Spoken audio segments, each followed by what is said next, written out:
If necessity is the mother of invention, then disruption is the mother of opportunity.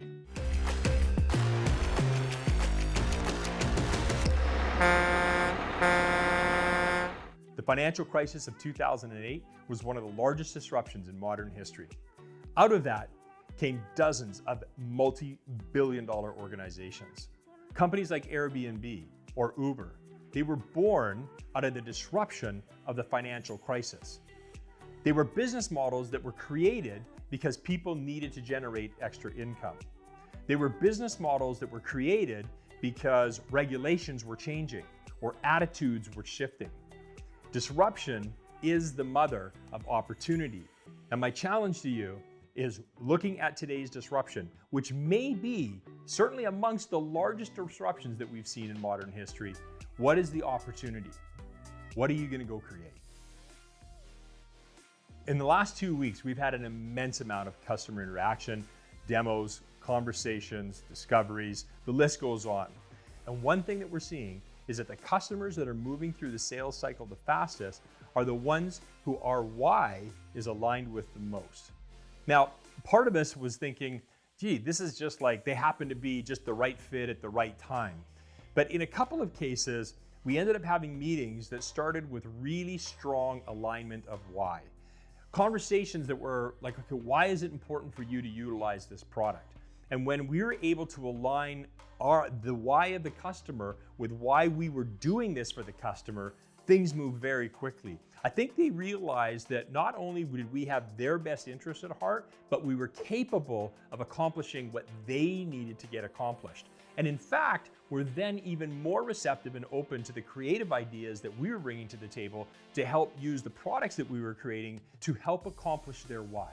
Evidence of this working really came down to how quickly executives in 2 of these organizations in particular were able to clear schedules, get resources on board, explain to people that were going to be working on the project why were we doing it, why was it important, and the whole thing just moved at light speed and almost frictionless.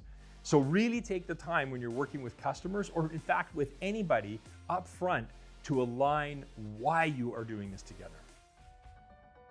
In this last week and a half, I've had 3 or 4 just doozy of situations where I've continued to be running into a brick wall to get a couple of issues or matters over the finish line.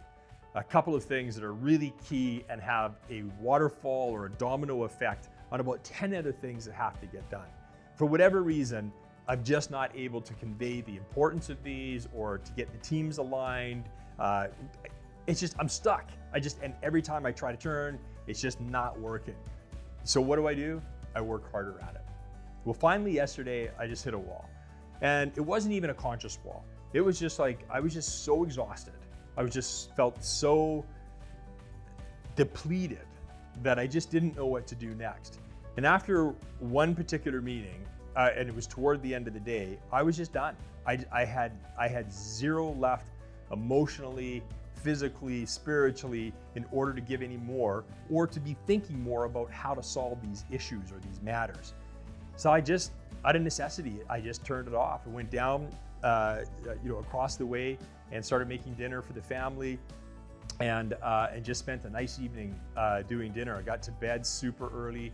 The next morning, I went for a long run, usually much later than I usually go for a run. Had our 2-year-old with me for the run. I had a decent pace today of meetings, and then actually late afternoon went to the beach with the family, just did some really great meditative swims and playing in the waves with the kids. And it was at that point that answers just started showing up. Perspectives just started changing.